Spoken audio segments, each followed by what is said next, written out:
On a foggy Thursday afternoon, an 8-year-old boy struggles down the sidewalk, dragging a heavy leather duffel bag, almost as big as he is. Inside were stacks of cash, totaling over $200,000. He found it hidden behind a grand hotel, and that money could have paid for his blind grandfather's medicine, their bills, and every hardship they had quietly endured. But instead of keeping a single dollar, the boy chose to return every cent. With tired arms, he walks straight into a police station and places the fortune on the counter. He has no idea that when the powerful woman who owns the bag finally walks through those station doors, the choice he made in silence will change all of their lives forever. Before we begin, please remember this is a fictional story created to inspire and uplift. Here at Memory Stories, we believe the right story heard at the right moment can truly change everything. The morning fog rolled in slow and heavy over Millhaven Flats, the kind of thick gray mist that settled into your bones before you even got out of bed. In the cramped back bedroom of a rented house on Deacon Street in Carson City, Indiana, 8-year-old Caleb Foster was already awake, had been awake for nearly an hour listening. He was listening for his grandfather. That was the first thing Caleb did every morning before he opened his eyes. He lay still beneath his thin blanket and listened for footsteps, for the shuffle of slippered feet on the kitchen linoleum, for the particular sound of the old wooden chair scraping back from the table, which meant Grandpa Earl was up and safe and hadn't fallen in the night. The scrape came. Caleb exhaled. He pushed back the blanket and swung his feet to the floor. The room was small enough that his outstretched arm could nearly touch the opposite wall. A single window looked out onto the neighbor's fence.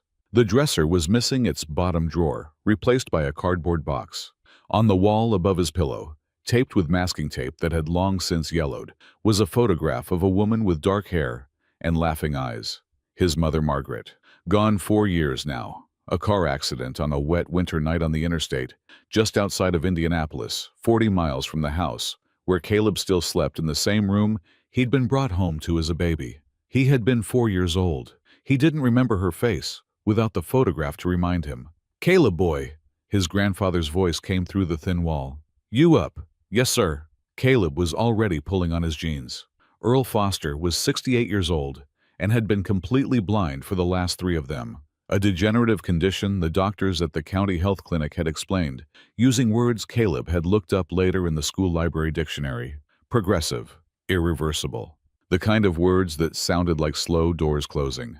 Before the blindness, Earl had been a handyman. He could fix anything with a motor rewire, a light switch patch, a roof, rebuild a carburetor with his eyes closed, which had turned out in a grim way to be useful preparation. He had raised Margaret after her mother passed, and he had taken in Caleb without a moment's hesitation when the accident happened, even though his eyes were already starting to go. "This boy is my blood," he had told the social worker flatly the day she came to the house with her clipboard and her careful expressions. "He stays with me." By the time Caleb was 6, he had learned to do things most children his age had never thought about. He knew how to guide his grandfather through an unfamiliar space using just the pressure of a hand on an elbow. He knew which burner on the stove ran hot. He knew to read the electric bill out loud on the first of every month and to keep his voice level when he read the balance due, because Earl's jaw would tighten and he would go quiet for hours if he heard the worry in the numbers. The kitchen was small and cheerful in the way that only very poor people manage, which is to say, it was clean and organized within an inch of its life. Every surface scrubbed, every jar labeled in large black marker so Earl could feel the raised tape Caleb had put on each one. Coffee was third from the left, sugar was second. Salt was on the windowsill because they never needed to find it fast. Earl was seated at the table, his big, weathered hands wrapped around a mug. He was a tall man, even sitting with white hair cut close, and a jaw like carved wood. His eyes were a pale, washed-out blue that looked like the sky right before a storm, and they tracked nothing. "Cold last night," Earl said. "Yes, sir." Caleb opened the cabinet and took out the oatmeal. "You sleep. Enough." Earl made a sound that meant he didn't quite believe that. He had the particular sharpness of someone who had compensated for lost sight by developing everything else. He could hear a lie in a voice the way other people could see one on a face. "There's leftover cornbread from yesterday," Caleb said, steering things forward. "I'll put it in the oven to warm up." "That'll do." They ate in the comfortable quiet that comes from 2 people who have shared enough mornings to not need to fill every minute with words. Outside, Millhaven Flats was waking up. It was a neighborhood that sat on the eastern edge of Carson City, the part of town that the Chamber of Commerce photographs carefully avoided.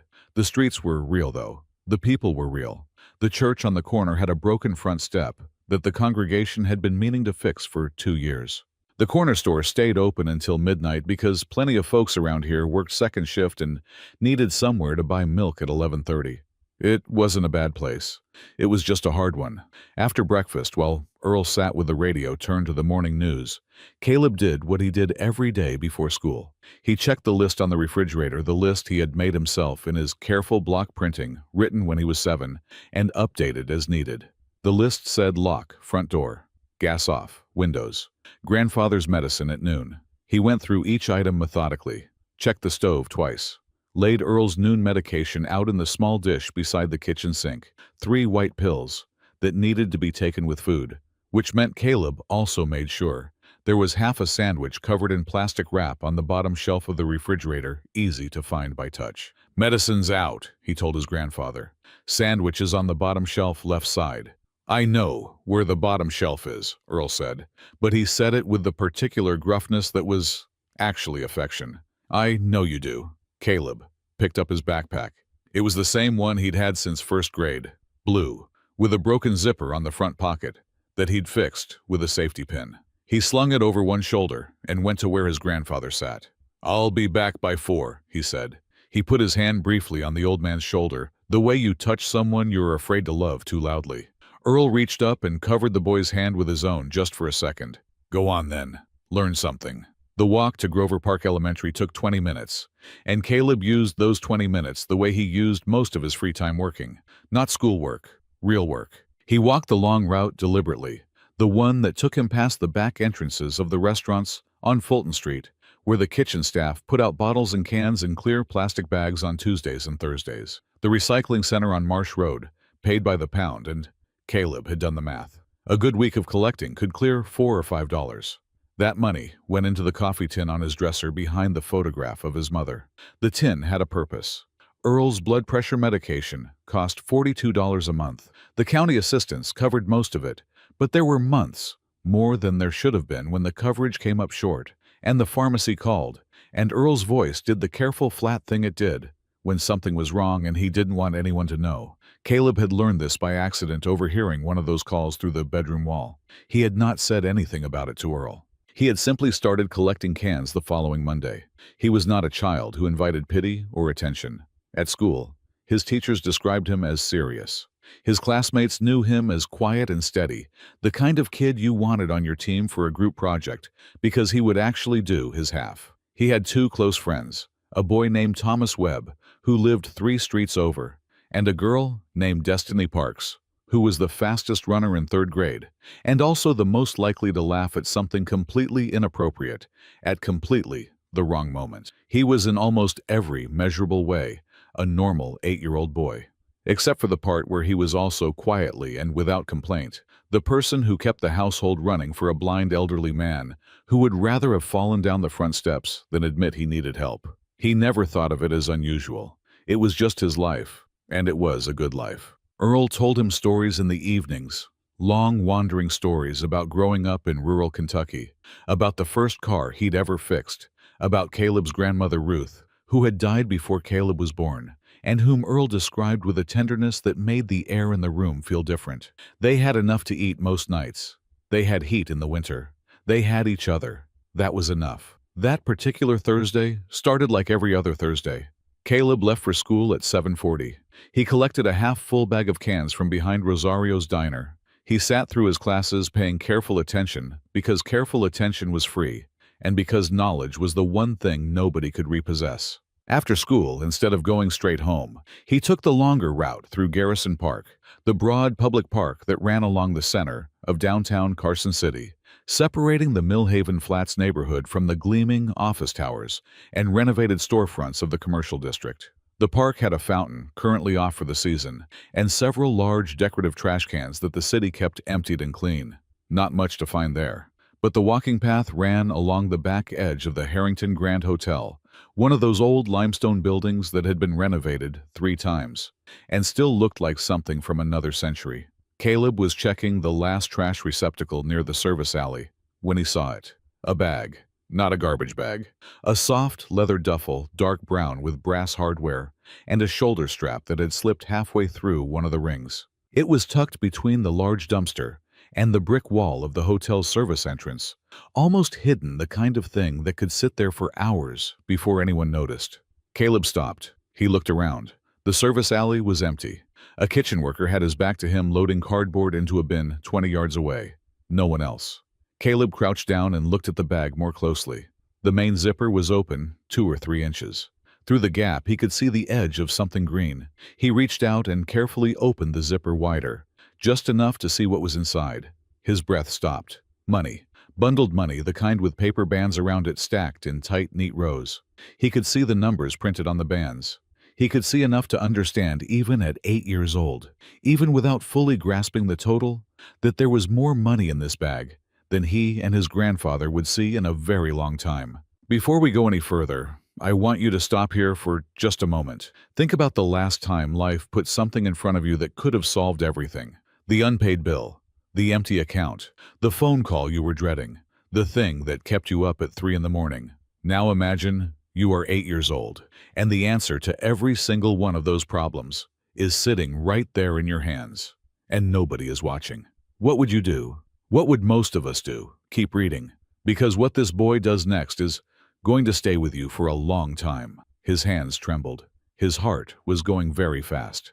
He sat back on his heels and thought about Earl's medication. He thought about the coffee tin on his dresser and how slowly it filled. He thought about the electric bill and the particular flatness in his grandfather's voice when Caleb read the numbers aloud.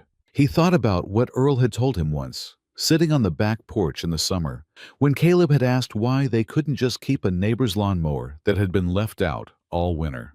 Because what a man is boy is what he does when nobody's watching, Earl had said. Money comes and goes. Character is what stays. Caleb zipped the bag closed. He stood up. He picked it up with both hands.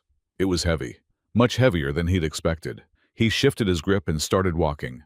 Not toward home, toward the police station on Clement Street, which he had passed dozens of times and knew exactly how to find. It took him a long time. He had to stop every block or so to rest his arms, setting the bag down carefully on the sidewalk, and then picking it up again.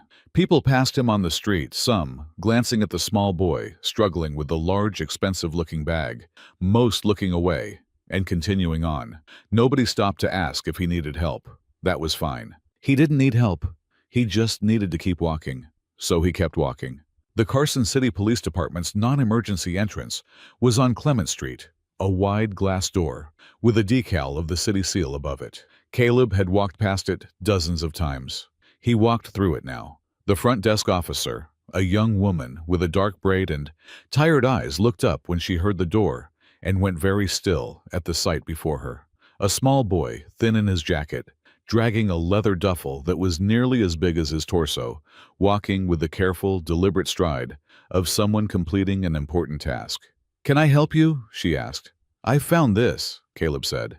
He lifted the bag with both hands and set it on the counter the way you'd set down something breakable. In the alley behind the Harrington Grand Hotel, the zipper was partway open. "There's money inside." He paused. "A lot of money. I think it belongs to someone." The desk officer stared at him. "What's your name, son?" "Caleb Foster." She came around the desk and crouched to look at the bag, then unzipped it carefully, just enough to see. Her face went through 3 distinct expressions in about 4 seconds. She stood up and looked at Caleb, then at the bag, then at Caleb again. "Stay right here," she said. "Don't move.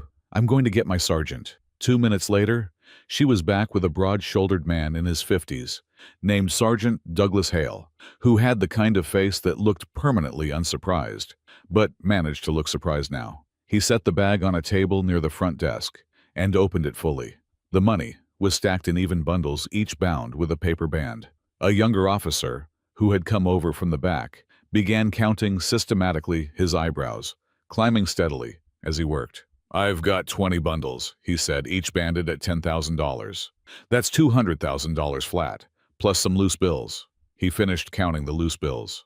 $240 total. All three officers looked at Caleb. He stood with his hands at his sides, still wearing his backpack, his smaller bag of recyclable cans still clutched in his left hand. He looked back at them with his clear, steady eyes. "You found this in the alley," Sergeant Hale said. "Yes, sir. Behind the hotel, tucked between the big dumpster and the wall on the left side." "And you looked inside." The zipper was already partway open. I could see the edge of one of the bundles.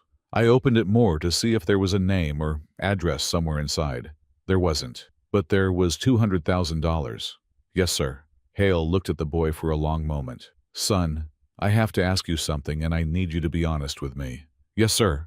"Did you take anything out of this bag, not even a single bill?" Caleb met his eyes without flinching. "No, sir. I didn't take anything." "Why not? You could have just walked away." "Nobody saw you find it."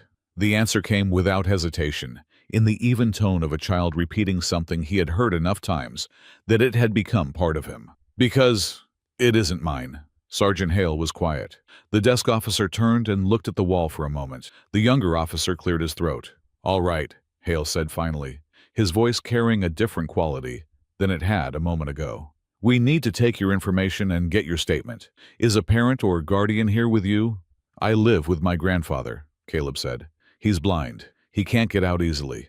I walked here myself." "How far did you walk?" "From Garrison Park. About 1.5 miles, I think, with the bag." He paused. "I had to stop a lot. It was heavy." Hale looked at this boy for a long time. Then he said to no one in particular in a quiet voice, "Get this boy some hot chocolate." And then to Caleb directly, "Come on back and sit down. You did something important today. Something very brave." "I just did what was right," Caleb said. He said it simply the way you state a fact. Hale walked him back to the main room and sat him down on a bench against the wall. "I still need to call someone to come to be with you, son. A child your age can't be here alone. Is there anyone besides your grandfather who can come?" Caleb thought. "My teacher's number is in my backpack. Or you could call Grandpa Earl and he can tell you what to do. He'll know." "Let's call your grandfather first." They got Earl on the phone. Caleb heard only one side of the conversation, Sergeant Hale's side, which was careful and respectful, and covered the basics. When Hale handed the phone to Caleb, Earl's voice was the steady kind that meant he was holding something tighter than usual underneath. "You all right?" Earl asked. "Yes, sir." "You found something and turned it in?" "Yes, sir. $200,000. I'm at the police station on Clement Street." A pause. "I'll get Mrs. Grayson from next door to drive me. 45 minutes. "Okay, Grandpa." "Caleb." "Sir, you did right." 3 words. That was enough. While they waited, Caleb gave his full statement to Sergeant Hale, who recorded everything and had a second officer take notes.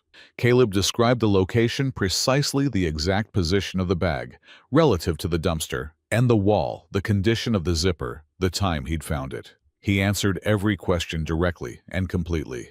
He did not embellish, and he did not minimize. When they asked about his home situation, he described it simply. His grandfather, the blindness, his mother gone since he was 4. He said none of it with the cadence of complaint. He said it the way you report facts, because those were the facts of his life, and they were not secret. He was finishing his hot chocolate when the front door opened, and a woman walked in.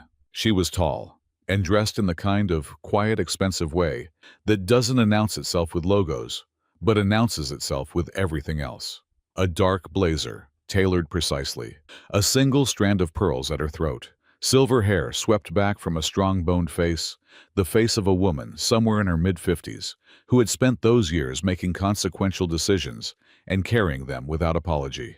She was accompanied by a younger man in a dark suit, who was clearly an assistant, because he was holding 3 things simultaneously, and looking anxious about all of them. She stopped at the front desk. "My name is Diane Calloway," she said. Her voice was controlled and unhurried, but something underneath it told a different story. "I've been looking for a piece of luggage since early this afternoon. I was told by your non-emergency line that something may have been recovered near the Harrington Grand Hotel." Sergeant Hale stepped forward. "Ms. Calloway, can you describe the item for me?" She described it without hesitation. Dark brown leather duffel brass, hardware shoulder strap with a worn ring on the left side. The contents she described with equal precision. 20 bundles of $10,000 each, banded in sequence. plus $40 in loose bills in the outer pocket. A small, handwritten inventory card tucked inside the inner zippered pocket. Hale had the bag brought out. Diane confirmed every detail, including the inventory card, which was exactly where she'd said it would be.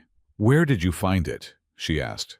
"We didn't find it," Hale said. He looked toward the bench against the wall. He did. Diane Calloway turned. Caleb was sitting on the bench, still in his jacket backpack on his knees, his small bag of cans on the floor beside his feet. He had finished his hot chocolate and was sitting quietly, watching everything with the clear attentiveness that was simply how he moved through the world. When the tall woman looked at him, he looked back at her steadily. She walked toward him slowly, the way you approach something you want to understand before you disturb it. She stopped a few feet away and looked at him, this small, thin boy, with the worn backpack and the bag of aluminum cans and the eyes that didn't look away. "You found my bag," she said. "Yes, ma'am." "And you brought it here?" "Yes, ma'am." "You looked inside and saw what was in it." "The zipper was already open. I looked to see if there was a name, and then you carried it all the way here." "It took a while," he said honestly. "It was heavy, and I had to stop a lot, but yes, ma'am." She was quiet for a moment. "How much money did the officers count?" $240. "And you didn't take any of it?" "No, ma'am. It wasn't mine." Diane Calloway sat down on the bench beside him, not with the exaggerated crouch-down warmth adults sometimes performed with children. She sat beside him the way you sit beside someone you want to speak to honestly. "My name is Diane," she said. "Caleb Foster," he said. "Caleb." She looked at him carefully, studying his face, the way someone does when they are trying to understand something that doesn't fit the usual categories. "Can I ask you something?" "Yes, ma'am." "When you opened that bag and saw what was inside, what did you think about—" He considered the question seriously before he answered, which was how he considered most things. "I thought about my grandfather's medication," he said. "There's a gap some months where the county coverage runs short, and he has to pay out of pocket. I collect cans to help cover it." He glanced at the bag on the floor beside him. "I thought about that." "But you still brought the bag in." He looked at her directly. "My grandfather says what you are is what you do when nobody's watching. Nobody was watching in that alley." He paused. "So I had to be what I actually am." The room had gone quiet around them, without anyone deciding to make it quiet. Diane Calloway pressed her lips together and looked at the far wall, and for a moment, something deep and private moved across her face, something she clearly had not expected to feel in a police station on a Thursday afternoon. "Your grandfather," she said finally, in a voice that had changed slightly in texture. "Tell me about him." Diane Calloway was the founder and majority owner of Calloway Capital Group, one of the largest privately held investment firms in the Midwest. She had built it from a single office in Columbus, Ohio 25 years ago, starting with $100,000 of her own savings, a number she still knew down to the cent. She had grown it into a portfolio worth more than $2 billion.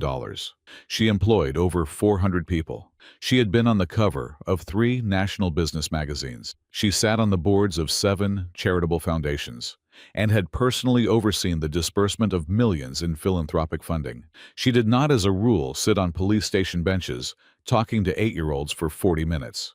But she sat on this one for 40 minutes.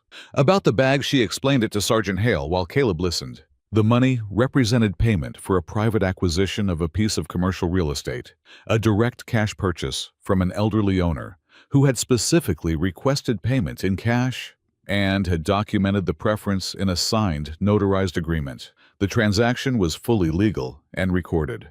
The bag had been in her possession when she arrived at the hotel for a meeting and had somehow come loose from the rolling luggage cart when the bellman was unloading her car, ending up behind the dumpster, without anyone noticing until she went to retrieve it nearly 2 hours later. By then, it was gone, and she had spent the rest of the afternoon making calls that got increasingly tense before the non-emergency line told her something had been turned in. She had not, she said with the controlled understatement of someone who had been genuinely frightened, had a good afternoon. Then she sat back down beside Caleb, and they talked. He told her about Earl with the same careful honesty he gave everything. The blindness, the handyman work Earl could no longer do. The house on Deacon Street, the medication, the coffee tin on his dresser, and the cans he collected on his morning route before school. He did not dress it up and he did not dramatize it. He described his life as it was. Diane listened, the way very few people in Caleb's experience had ever listened, without the slight, distracted lean that meant they were formulating their response, without the performance of concern. She just listened. There was something about this boy, the composure of him, the absence of self-pity in the face of a situation that would have produced self-pity in most adults, that was doing something to Diane that she hadn't anticipated and didn't entirely know how to account for. She had a daughter.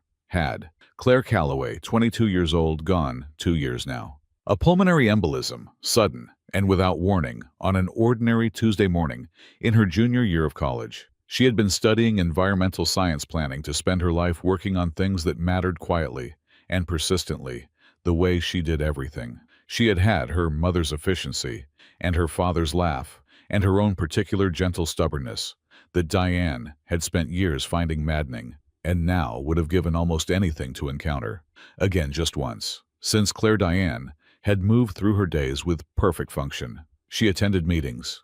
She made decisions. She grew the business.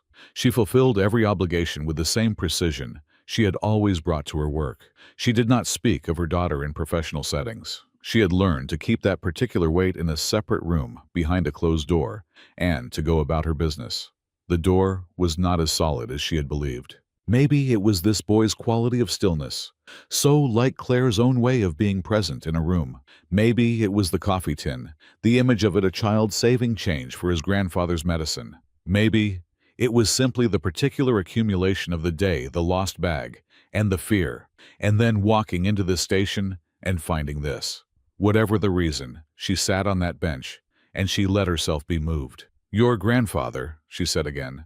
"I'd like to meet him, if that would be all right with you." Caleb studied her the way Earl had taught him to study people looking for the thing underneath the thing. What he saw in Diane Calloway's face was not performance.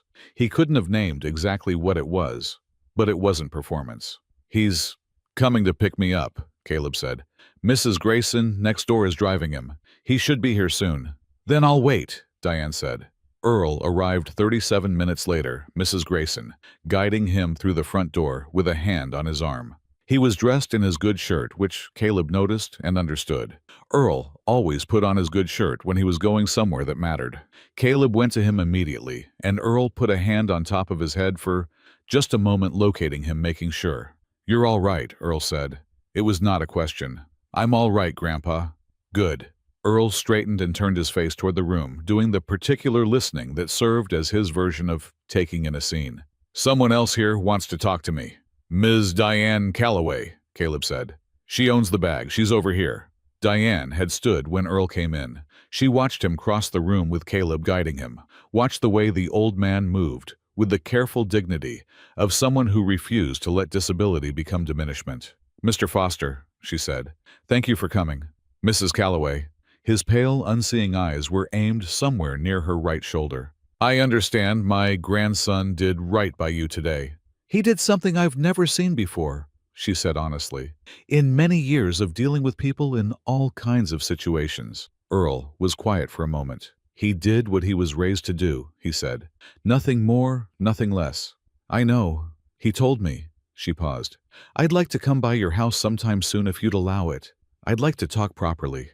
Earl's head tilted slightly, doing that inward gathering that meant he was thinking. "You can come tonight," he said, "if you want. No point in waiting on things that matter." Something in Diane's face shifted, a barely perceptible softening. "Tonight would be fine," she said. The house on Deacon Street looked smaller than it was, mostly because the big oak tree in the front yard took up so much of the eye that the house behind it seemed to recede. Diane's car, a dark sedan that was quiet and well-made, without being ostentatious, pulled up to the curb just after 7. Her assistant Kevin had stayed at the hotel. She had come alone. She could hear the television through the open window as she walked up the front path. Caleb met her at the door. "Grandpa Earl's in the kitchen," he said. "He said to tell you to come in." The kitchen was warm and smelled of coffee, and whatever had been cooked for dinner. Earl was at the table, his hands wrapped around a mug, his face turned toward the door. He had changed out of his good shirt and back into his everyday flannel, which meant he considered this a regular evening, not a formal occasion. Caleb understood this was actually a sign of acceptance. Earl put on formality for strangers. Informality was what he offered people he'd decided were all right. "Sit down," Earl said. "Coffee's on the counter, second pot from the left." "I'll get it," Caleb said, already moving.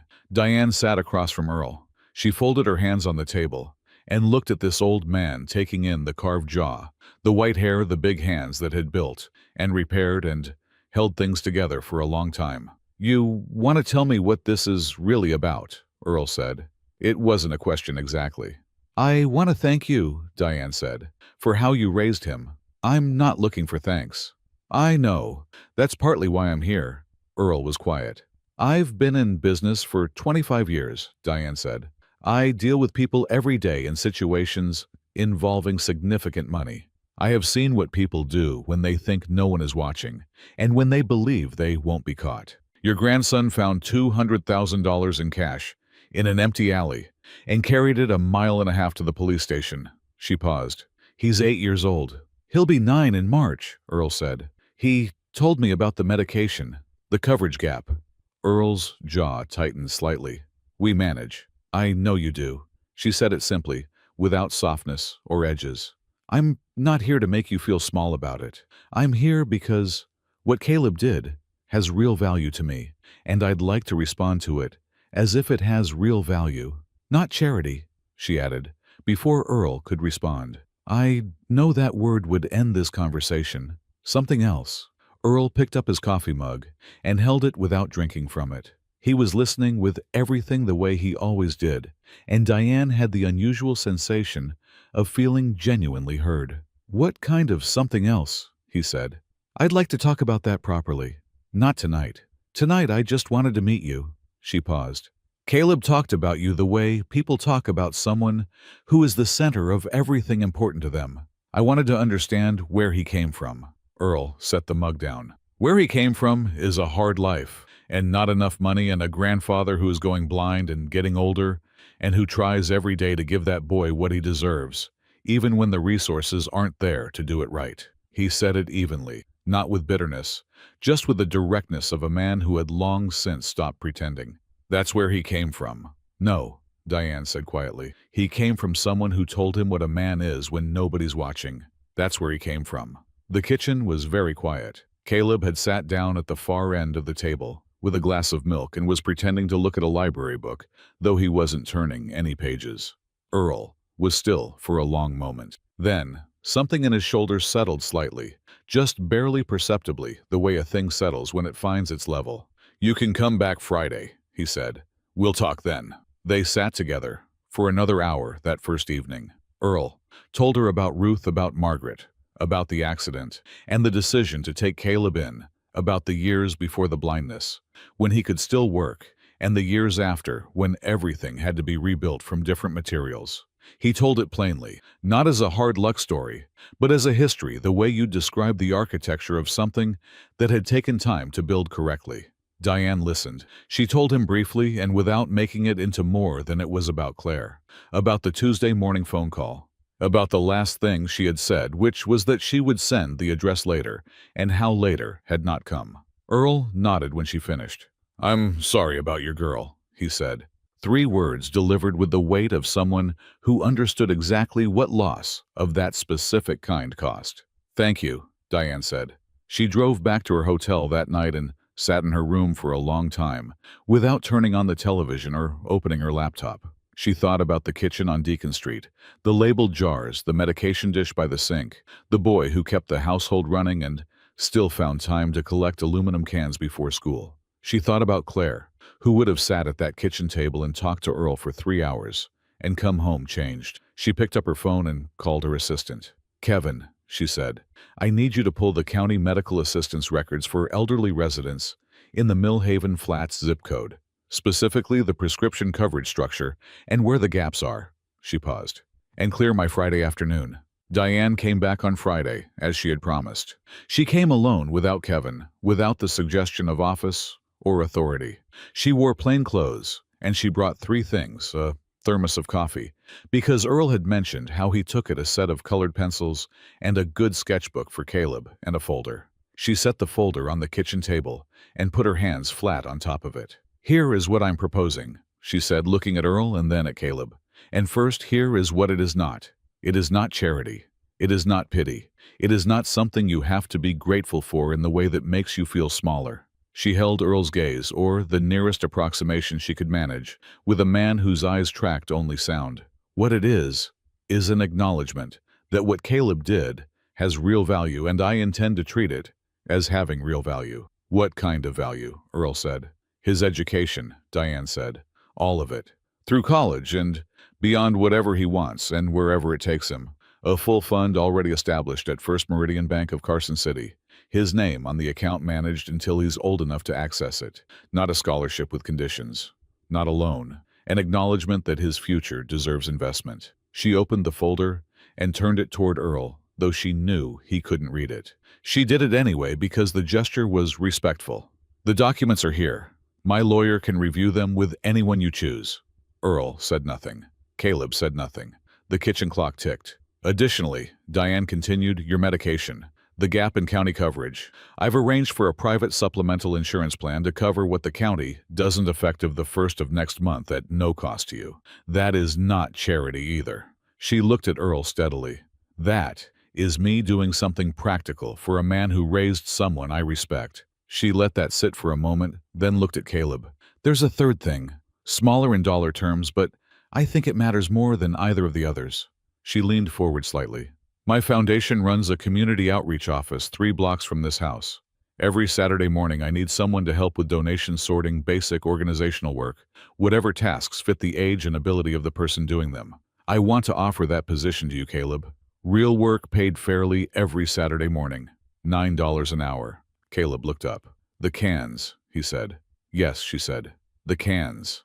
The medication gap will be covered through the supplemental plan, which means the money you were collecting for that purpose is now freed up. You would be working for wages you can use however you decide, for your own things, or saved or given away, or whatever you choose.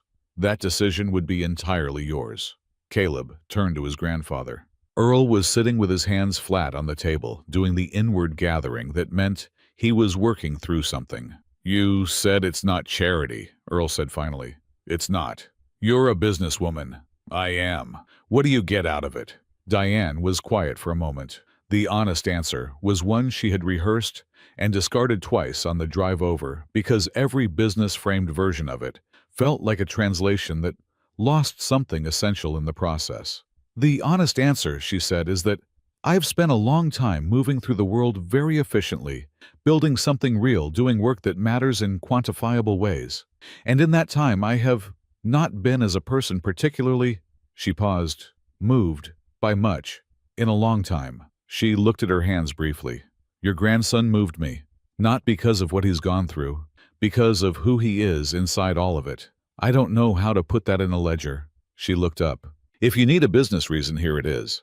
The foundation does genuine work in this city, and every year I look for people who have demonstrated integrity in situations where it wasn't required of them. I am investing in a limited and appropriate way in someone who has already shown me he has it." The kitchen was quiet for a long time, long enough that Caleb heard the neighbor's dog bark twice outside. "Caleb," Earl said at last. "Sir." "What do you think of this woman?" Caleb had been watching Diane the way Earl had taught him to watch people, looking for what was underneath the surface. He had been doing it the whole time she was talking, watching for the performance, for the thing that would eventually show itself to be different from the thing being presented. He hadn't found it. "I think she means what she says," Caleb said. Earl nodded once slowly. Then he reached across the table, not for the folder, but for Diane's hand, and shook it with the firm, deliberate grip of a man who took agreements seriously and intended to be taken seriously in return. "All right," he said. "We'll try it." Diane looked at their joined hands for a moment. Then she looked at Caleb. "Monday morning," she said. "I'll have my lawyer call with the details on the education fund and the supplemental plan. And Saturday morning, 8 o'clock, you show up at the foundation office on Marsh Road. Dress comfortably. We have a storage room that needs reorganizing, and I have a feeling you're going to have opinions about how to do it properly." Caleb nodded. "I will," he said. "I already have some ideas." Earl made the sound that meant he was privately amused, and not going to show it. What happened next did not happen all at once. It happened the way real things happen, piece by piece, each piece fitting against the last, until one day you look at the whole of it and understand it has become something solid. The Saturday mornings at the foundation began the following week. Caleb worked alongside two staff members, a retired school teacher named Gloria Sims and a young logistics coordinator named Paul Whitaker, who had the organized energy of someone who had too many systems and not enough time. Caleb sorted donations with methodical speed. He reorganized the storage room according to a system he sketched out on paper first, and then implemented over 3 consecutive Saturdays, a system that Gloria declared was cleaner and more navigable than anything they'd tried in the 7 years she'd worked there. He answered the donation phone line when Gloria was occupied writing messages in a handwriting that Paul said looked more like a grown accountant's than a third grader's. He was paid fairly for every hour. He saved most of it. The coffee tin on his dresser, which had been a vessel for necessity, became something else, something with a different kind of weight. Diane stopped in on Saturdays when she was in Carson City, which became more frequent as the weeks passed. She would sit with Caleb during the lunch break, the two of them eating sandwiches from the deli down the street, talking the way people talk when they've decided they can be honest with each other. About books, because Caleb read the way some kids played video games compulsively and widely, staying up past his bedtime with a flashlight in a way he didn't think Earl knew about, but Earl definitely knew about. About history, which was Earl's favorite subject and had become Caleb's through years of evening stories. About what Caleb thought he might want to do one day when he was older. "I don't know exactly," Caleb said one Saturday in December, unwrapping his sandwich. "Something that uses thinking and also fixes something real, like a problem that actually matters." "Engineering," Diane said. "Medicine, law, research, policy." She looked at him over her coffee cup. "All of those use thinking and fix real problems." "I know. I've been reading about them." He paused. "I like the ones where you can see the thing you fixed afterward. Like you put in the work and there's something that wasn't there before." "Engineering, then. Possibly medicine." She considered him. "You'd be good at medicine. You already think like a diagnostician. You look at a situation, identify what's wrong, address it systematically without drama." Caleb ate his sandwich and thought about that. "I do that. You do that constantly. You just don't notice because it's how you've always operated." He was quiet for a moment. "Grandpa Earl says I notice things other people walk past." "He's right." Diane looked at him. "That's a gift, Caleb. Don't let anyone make you feel strange about it." She also began visiting the house on Deacon Street on evenings when she was working late in Carson City, which happened more often as she found reasons to schedule more meetings in the city rather than routing everything through Columbus. She and Earl developed an evening ritual, sitting on the porch after dinner, even in the cold, both of them in coats, coffee in hand, talking. She had never met anyone quite like him, this blind old man with his exact and unhurried sense of what mattered, who said things. She found herself turning over for days afterward like stones you keep finding in your pocket. "People spend their whole lives protecting their dignity," he told her one evening in late November. "But dignity isn't something you protect, it's something you practice. Every day in the small choices nobody sees." She told him about Claire on her third visit, told him more than she had told anyone since the memorial service. The last phone call, a Tuesday morning, Claire asking for her grandmother's address to send a birthday card. Diane distracted by a meeting running long, saying she would text it later. Later, not arriving. Earl listened until she was finished. Then he sat with it for a while, the way he sat, with things that deserve space before a response. "The not later," he said finally. "That's the thing that lives in you." "Yes.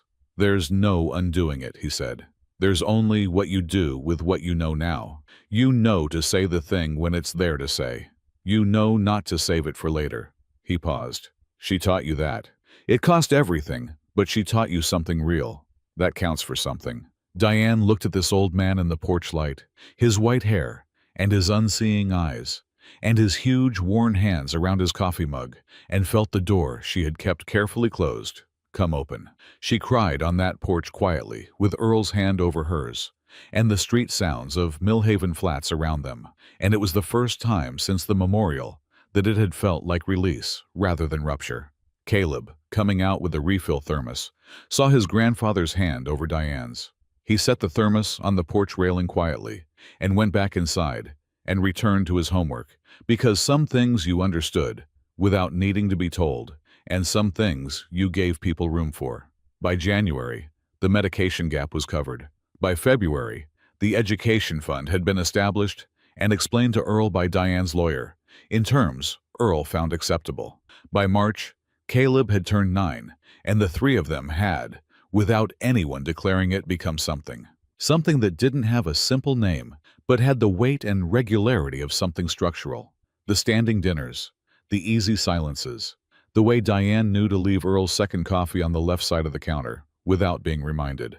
The way Earl could tell from the particular cadence of her footstep on the front walk whether she'd had a difficult day or an easy one. The way Caleb moved between them both as if they were two fixed points, and he was the line connecting them. Spring arrived in Carson City with the extravagance the Midwest reserves for the season after a hard winter. The oak tree in the front yard of the house on Deacon Street leafed out fully in April. Caleb's teacher sent home a note saying he was reading at a 6th grade level and asking if the family had considered a gifted enrichment program.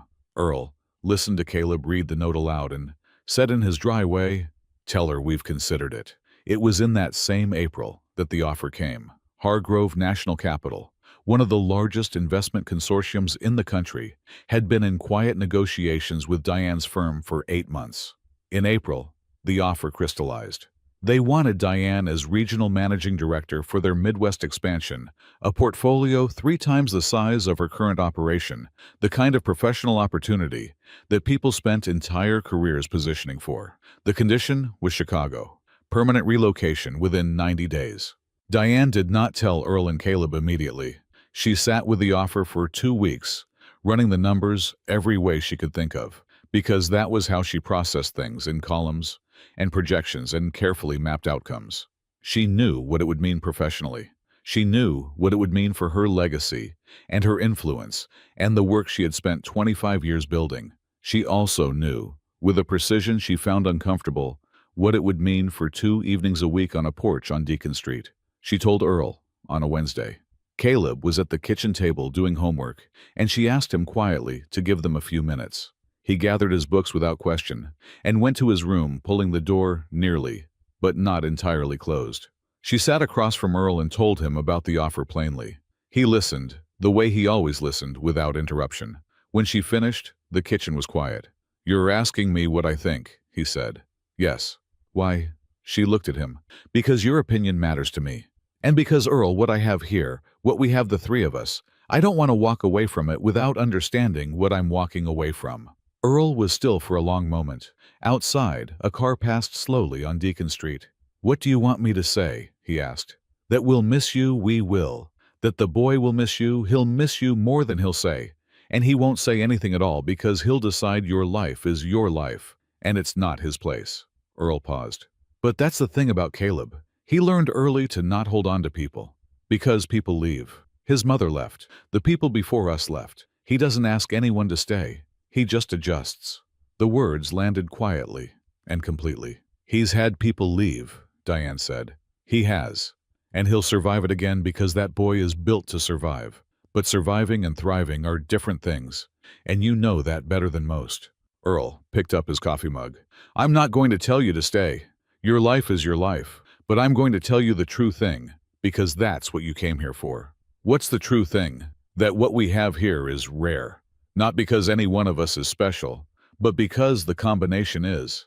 You and that boy, and this old blind man in this little house in this neighborhood that nobody takes a photograph of." He set the mug down. "You won't find this in Chicago. You might find success there. You might find something fine. But this specific thing, you won't find it again." Diane drove back to her hotel and sat in the room for a long time. She did not open the offer letter. She looked at her phone at the photograph she had taken 3 weeks ago, without really thinking about it, a Saturday morning at the foundation office. Caleb was showing her the reorganized storage system with the quiet pride of someone who had solved something real. She had taken the photograph because she didn't want to forget the way he looked, explaining it serious and alive with satisfaction at the same time. Claire had looked that way, the exact expression on a different face.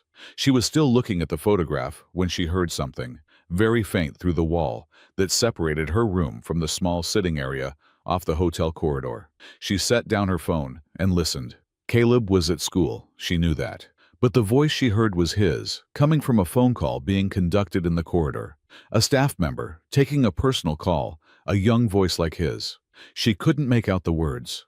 She only heard the tone, careful and controlled the tone of someone who had learned to manage large feelings with a quiet voice. She thought about what Earl had said. He doesn't ask anyone to stay. He just adjusts. She picked up her phone and called Kevin. "Cancel my Friday," she said. "I need to go to Deacon Street. And Kevin, get me Hargrove's executive coordinator on the line in the morning. I need to have a conversation with them about what the role would look like if relocation were not part of the equation." Kevin paused. "You're going to try to negotiate the terms." "I'm going to find out what the terms can be," she said. "And then I'm going to make a decision based on complete information." She slept better that night than she had in 2 weeks. The meeting with Hargrove's executive team did not go the way she'd hoped. They were clear and firm. The role required physical presence in Chicago. Oversight at that level could not be remote.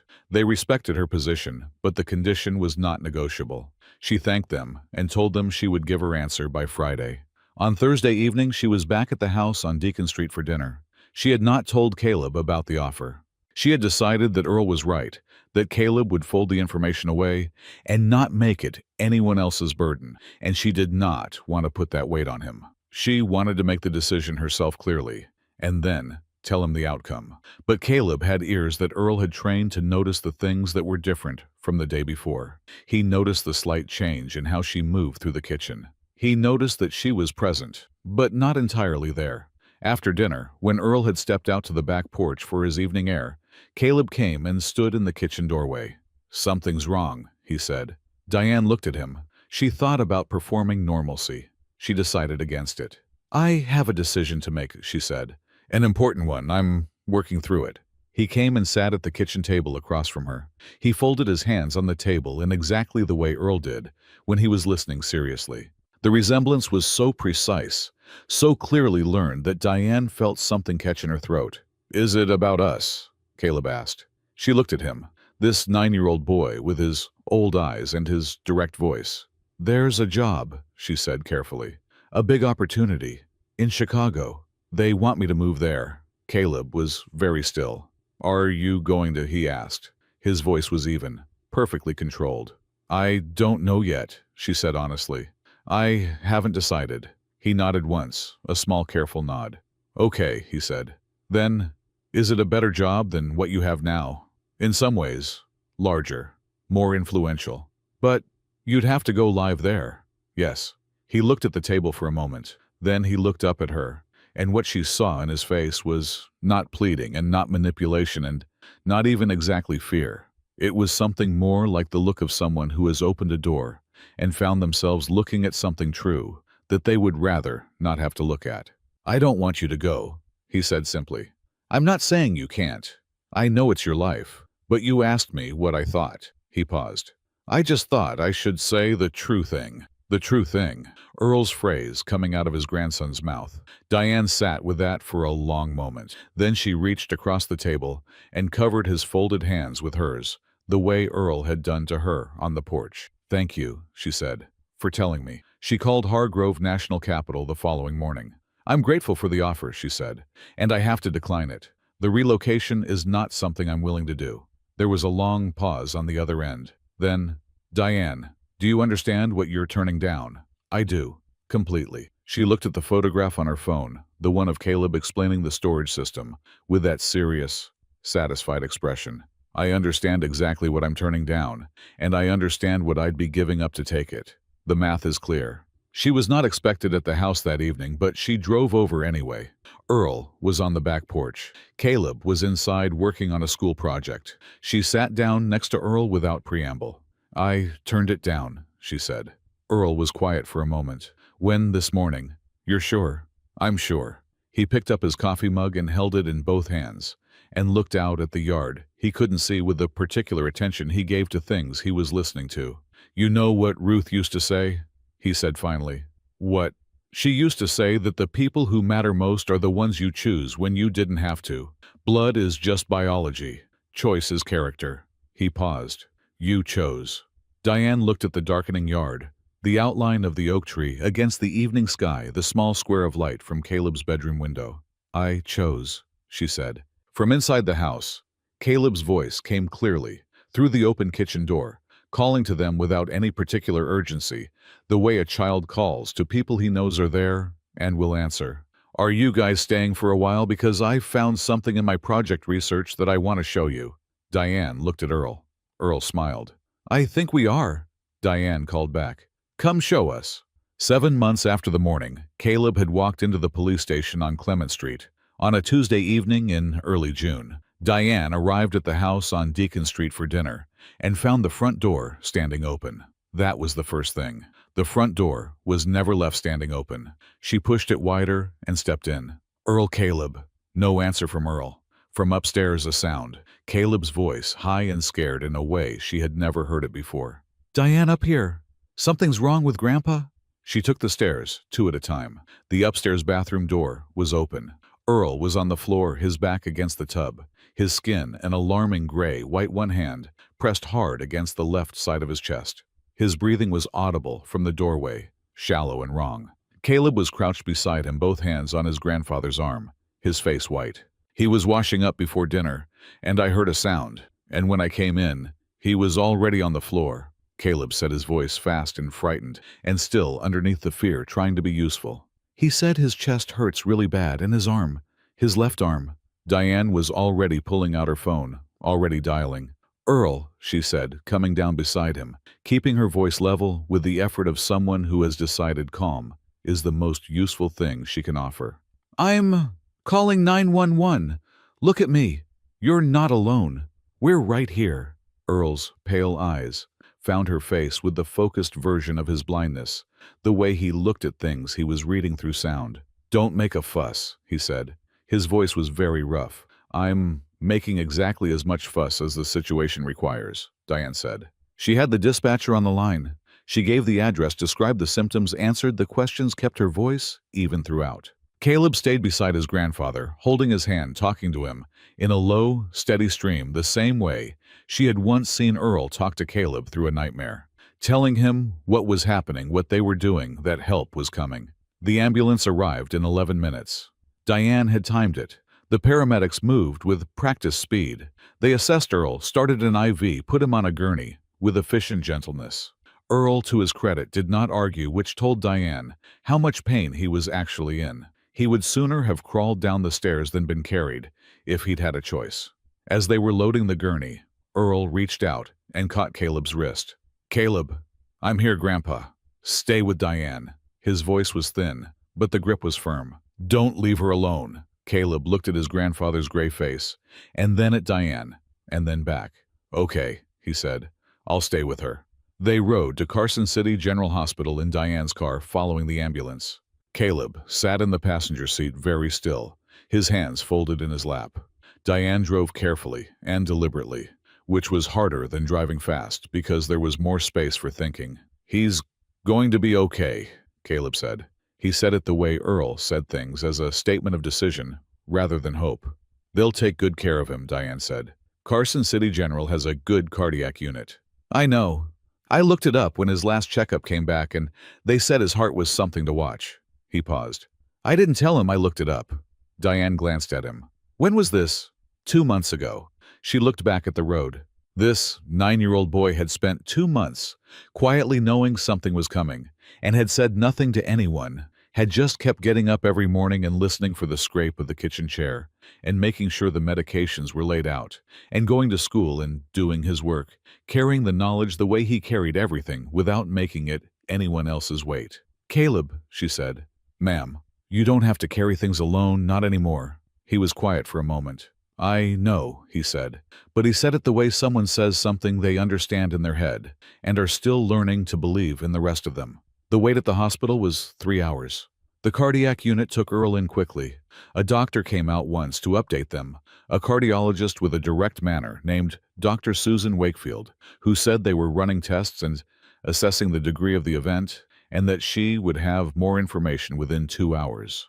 Caleb and Diane sat in the waiting room together. After the first hour, Caleb leaned sideways and put his head against Diane's shoulder. She put her arm around him, and they sat like that without speaking, this woman, who had spent 2 years carrying her grief behind a closed door, and this boy, who had spent his whole life carrying everything, quietly, both of them, finally, just letting someone else hold some of the weight for a while. "He's the most important person in the world to me," Caleb said after a long time. "I know," Diane said. "If something happened to him," he stopped. "Let's wait and see what Dr. Wakefield says," Diane said. She held him a little tighter. "Whatever happens, you are not going to be alone. I need you to hear that." He was quiet. Then, in a smaller voice than she had ever heard from him, "You promise?" "I promise." Dr. Wakefield came out at 10:30. Her face was serious, but not grim, the particular expression of someone who has difficult news wrapped around a piece of better news.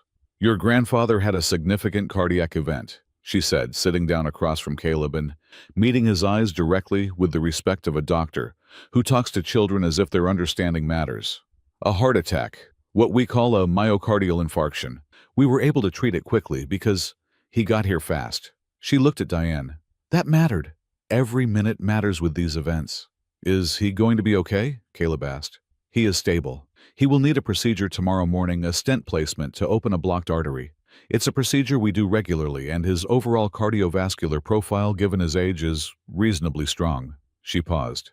"He will need significant recovery time, changes to his diet and activity, medication adjustments. He will not be able to live alone for at least several months after discharge." "Well," Caleb absorbed this. "He doesn't live alone," he said. "He lives with me." Dr. Wakefield looked at the 9-year-old across from her. "You'd need adult support in the house. Someone who can help manage his care." Caleb turned and looked at Diane. Diane looked back at him for a moment. Then she looked at Dr. Wakefield. "He'll have it," she said.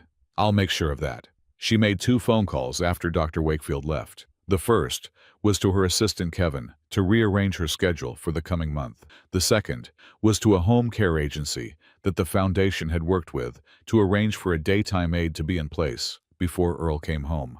Then she sat back down beside Caleb and said, "When he's discharged, I'm going to stay at the house for a while, as long as he needs it. My work is flexible enough, and I have an apartment in Columbus I barely use. Is that all right with you?" Caleb looked at her with the same direct steadiness he had shown in the police station on the first day they'd met, this undecorated, genuine way he had of seeing you. "It's more than all right," he said. They were allowed to see Earl briefly before midnight. He was awake, pale and tired, but present, tethered to monitors and an IV, his big hands resting on the hospital blanket. Caleb stood at the bedside and held his grandfather's hand with both of his, carefully avoiding the IV line with the instinctive care of someone who has always been thoughtful about where he puts his hands around people who need gentleness. "I'm here, Grandpa," he said quietly. "The doctors fixed the bad part. You're going to have to do what they say for a while and not argue about it." Earl's mouth moved in what on a face less stoic would have been a smile. "Is Diane here?"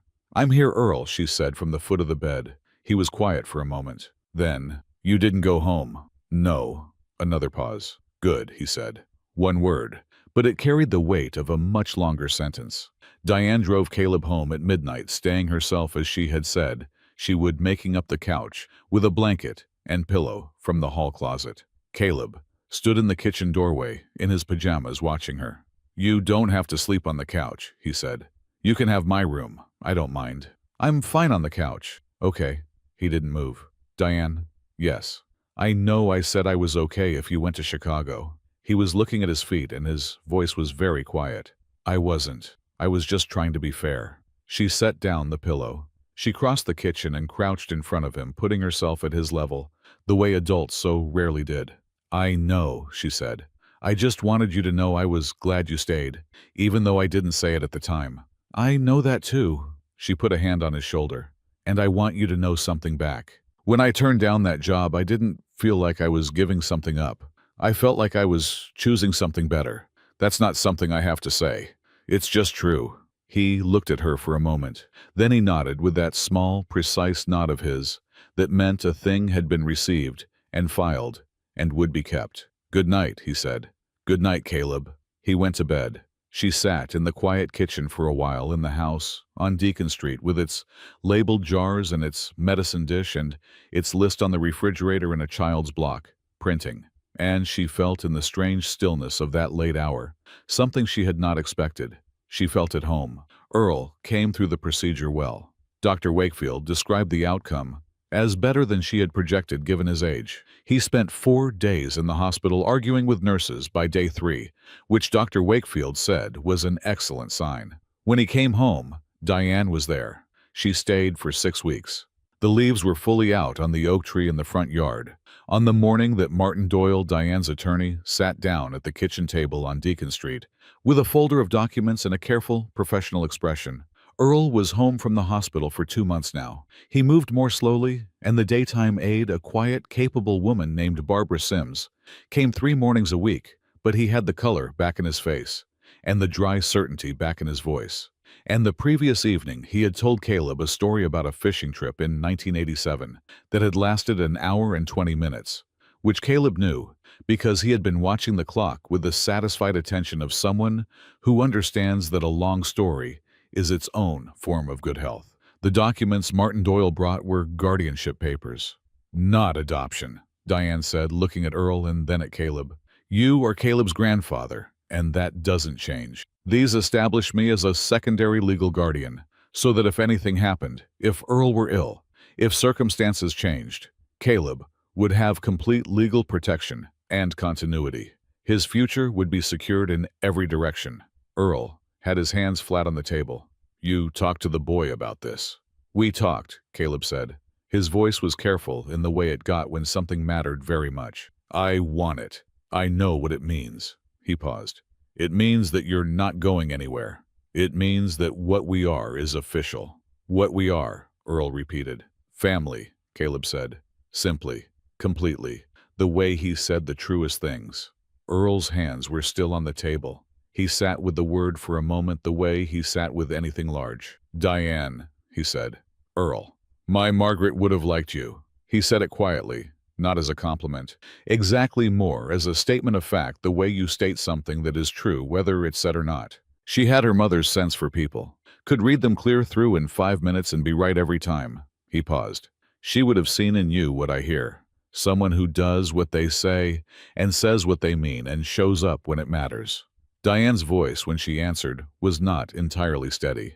"I would have liked very much to have known her. She'd have given Caleb back to you piece by piece," Earl said, and there was warmth in his voice now, real warmth. She was generous that way with the people she loved. Martin Doyle, who had been briefed to expect a routine legal signing, found reasons to examine the window trim for a while. They signed the papers. Afterward, after Martin had packed his briefcase and let himself out, the 3 of them sat together at the kitchen table, Earl with his coffee, and Caleb with his glass of milk, the morning light coming through the window at the angle that made the labeled jars on the counter glow slightly around their edges. "How does it feel?" Caleb asked Earl. "Same as yesterday," Earl said, "plus the paperwork." He paused. "Which is how it should be. The real thing was already there. The paper just catches up." Caleb nodded. The foundation work continued. Caleb's education fund grew, with the reliable patience of a well-tended thing. In the fall, Diane enrolled him in a gifted enrichment program at Carson City University's Outreach Division introductory coursework for advanced younger students.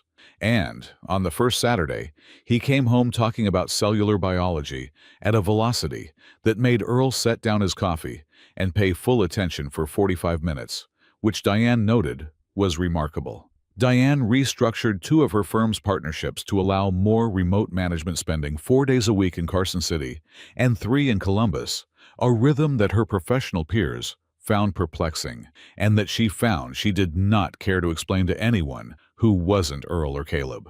She sold the Columbus apartment. She bought a house 3 blocks from Deacon Street, close enough to walk to dinner on weekday evenings, far enough to give everyone room to breathe, which Earl said was the most important architectural principle he had ever encountered. On a Saturday afternoon in late spring, almost exactly 1 year after the morning, Caleb had dragged a leather duffel through the door of the police station on Clement Street. The 3 of them went to Garrison Park. They brought a proper picnic, and two of Caleb's school friends came along, Thomas Webb and Destiny Parks, who had grown accustomed to Diane as a permanent feature of Caleb's life, the way children accept the arrangements of the people they trust. They ran around the park in the uncomplicated way of children who feel safe. Destiny already looking for things to race. Thomas already looking for things to collect. Diane and Earl sat on the blanket in the afternoon sun.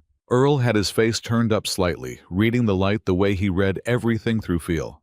"You look content," Earl said. "I am. That's not a small thing." "No," Diane agreed. "It's not." Caleb came back to the blanket at a run, dropping down beside Diane and reaching into the picnic basket without ceremony. He was wearing the school sweatshirt he'd had for a year, and the same sneakers from last month that he said were still fine. He ate half a sandwich in approximately 4 bites.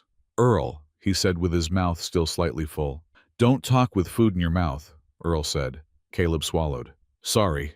"Earl, can I ask you something?" "You can ask." Caleb set down the sandwich. He had that particular stillness that meant something was coming that he had been holding for a while. "Do you ever wish things had been different?" he asked. "Like that Mom hadn't died, or that you hadn't gone blind, or that things had been easier. Do you ever think about that?" Earl was quiet for a moment. Diane stayed still, not filling the silence. "I think about your mother every day," Earl said. "I will until I don't have days anymore. There's no version of the world where I don't wish she was here." He paused. "But here is what I've learned, Caleb. The hard road takes you to different places than the easy road. Some of those places are worse, but some of them you wouldn't have found any other way." He turned his face toward where Diane was sitting. "If everything had been different," he said, "we wouldn't be here. These 3 of us in this park on this particular afternoon." He paused. "I wouldn't trade that for the easy road. Not anymore." Caleb looked at Diane. Diane looked back at him. "Me neither," Caleb said. The afternoon stretched on warm and full. Thomas came back with a significant collection of interesting pebbles and a question about whether any of them were minerals, which Caleb answered in more detail than Thomas had anticipated. Destiny challenged Diane to a foot race, which Diane declined with dignity, and then challenged Earl, who said if she spotted him 20 yards, he would consider it, which made everyone laugh. When the afternoon began to cool, and the long shadows came across the grass, they packed up the picnic and walked back through the park, Caleb and Earl side by side, with the practiced ease of years of navigation. Diane beside them, the 3 of them moving together through the park the way people move, when they know each other well enough to share a pace without thinking about it. At the edge of the park, where the path met the street, Caleb stopped. "This is where I found it," he said. They looked. The service alley behind the Harrington Grand Hotel was just visible around the corner, the dumpster at its mouth, the brick wall beside it. "Right there," Caleb said, "between the dumpster and the wall. The zipper was open and I could see the edge of one of the bundles." Earl had his head tilted, listening to the location. "And you stood here," he said, "and you decided." "I stood there," Caleb said, "and I thought about your medicine. And the tin." He paused. "And then I thought about what you always say. What I always say. About what a man is when nobody's watching." Earl nodded slowly. "And then I picked it up," Caleb said, "and I started walking." They stood there for a moment, the 3 of them at the place where one decision had made a different future possible. Not a dramatic place. Just a corner, beside a park with a hotel behind it, and a city going about its life in all directions. "You know what I've been thinking about lately," Diane said. "What?" Caleb asked. "That the most important things are almost always small at the start. They don't look like turning points when you're in them. They look like ordinary moments. A boy finds a bag. He picks it up. He walks toward a door instead of away from one." She looked at Caleb. "The whole year came out of that. This whole life we have now. It came out of one ordinary Thursday afternoon when a 9-year-old decided to be who he actually was." 8, Caleb said. "I was 8. 8, Diane agreed. "Even more impressive." Earl put his hand on top of Caleb's head for a moment, the way he had done the morning of that Thursday, locating him, making sure. "Let's go home," he said. "I have been informed there is cornbread." "There is cornbread," Diane confirmed. "Then let's not stand around in a parking lot," Earl said. They walked home together through the May evening, Caleb talking about the pebbles Thomas had found and whether any of them were actually minerals, and whether you could tell by weight, Earl listening, and occasionally offering information from a depth of geological knowledge. Nobody had known he possessed Diane, walking beside them both, through the neighborhood, that the Chamber of Commerce photographs avoided past the church with the broken front step, past the corner store down the familiar length of Deacon Street to the house, with the big oak tree in the front yard. Caleb ran ahead to unlock the door. Earl and Diane walked the last half block side by side. Earl, Diane said. Thank you. For what? For letting me in that first night. When you said I could come. She paused. You didn't have to. You barely knew me. I heard enough, Earl said. You heard enough in 20 minutes to decide. I heard the way you talked about what Caleb did, Earl said. Not like it was a story you were going to tell later. Like it had genuinely undone something in you. Like you needed to understand it. He paused. People who need to understand things, those are the people worth letting in. At the front door, Caleb had gotten it open and was standing on the threshold in the warm light from the hallway, looking back at them. Are you guys coming or what? He said. The cornbread's going to get cold. Earl smiled. Diane smiled. We're coming, she said. The kitchen was warm and smelled of the cornbread that Barbara had left in the oven before she went home, and the coffee that Earl had started by Feel the Way He Did Everything, and faintly of the garden that Diane had planted in the side yard in March, the first vegetables just coming up. Caleb set the table. Diane cut the cornbread. Earl sat in his chair at the head of the table, with his hands around his coffee mug, and the evening moved through its familiar stations, food and talk, and the particular ease of people who have shared enough meals to not need to perform their enjoyment of each other's company. After dinner, as Caleb was clearing the table, he stopped and looked at the coffee tin on the dresser, visible through the open bedroom door. Can I show you something? He asked. He brought the tin to the kitchen table and opened it. Inside, instead of the loose coins and small bills of its early days, there was a folded piece of paper. He unfolded it and laid it on the table. It was a plan handwritten in his careful block printing, with figures and timelines, and a list of what he called next steps. Diane leaned in and read it. Earl waited. It's a proposal, Caleb said, for a program, for elderly people in Millhaven Flats who have the same kind of medication gap that Grandpa Earl had. The county coverage that runs short some months. He paused. I've been researching it. There are a lot of people in this neighborhood who fall through that specific crack. I've been thinking about how to fix it. Diane read the proposal carefully. It was thorough. It identified the specific gap in coverage, proposed a supplemental fund model, similar to what she had established for Earl, estimated the per-person cost, and outlined a structure for identifying eligible recipients. How long have you been working on this? She asked. Since February, Caleb said. I kept the tin for the idea, because the tin is where the idea started. Diane looked at the 9-year-old who had written a genuinely workable, philanthropic proposal in the margins of his regular life, in a house on a hard street, in a neighborhood the Chamber of Commerce forgot about, in the same careful block printing he had used for the list on the refrigerator that said lock, front door, gas off, windows. Grandfather's medicine at noon. She looked at Earl. Earl was smiling, the full, unguarded version. That's my boy, he said quietly, not with surprise, with a deep, settled satisfaction of someone who had planted something a long time ago and was watching it come up exactly as intended. Diane looked back at the proposal on the table. Then, she looked at Caleb standing there in his year-old sweatshirt with his hands at his sides, waiting for a response the way he waited for everything, without performing the waiting. Let's build it, she said. He blinked. Really? The foundation already works in this neighborhood. We have relationships with the county health office. Your model is sound. She tapped the paper. We'll need to refine a few things. The timeline is ambitious, but the core structure is right. She looked at him. You did good work here, Caleb. He looked at the plan, then at Earl, then back at the plan. Okay, he said. Then, with a quiet smile that was entirely his own, not performed, not seeking anything, just real. Okay, good. Outside, the May evening settled in over Millhaven Flats, over the houses and the church and the corner store, and the streets that the photographs avoided. Somewhere in the neighborhood a family was having dinner. Somewhere a baby was being put to bed. Somewhere someone was making a choice in an alley, or a kitchen, or a moment of ordinary privacy, some version of the decision that a boy had made on a Thursday afternoon with a heavy bag and tired arms.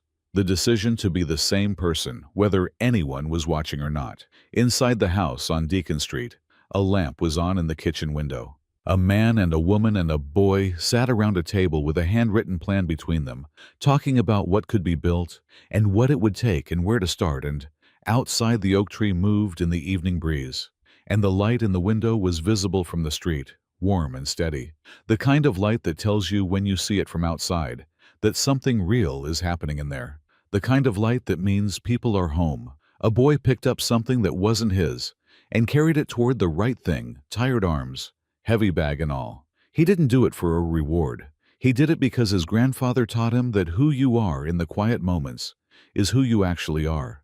That one decision changed 3 lives forever, not because of the money, because of the integrity behind it. The greatest things that ever happened to us rarely looked important when they started. They looked like ordinary Thursdays. If this story touched something in you, if it reminded you of someone or something you once did, or something you wish you had, leave a comment below. We'd love to hear your story. And if you believe kindness deserves to be heard, please like, share, and subscribe. Someone in your life needs to hear this today.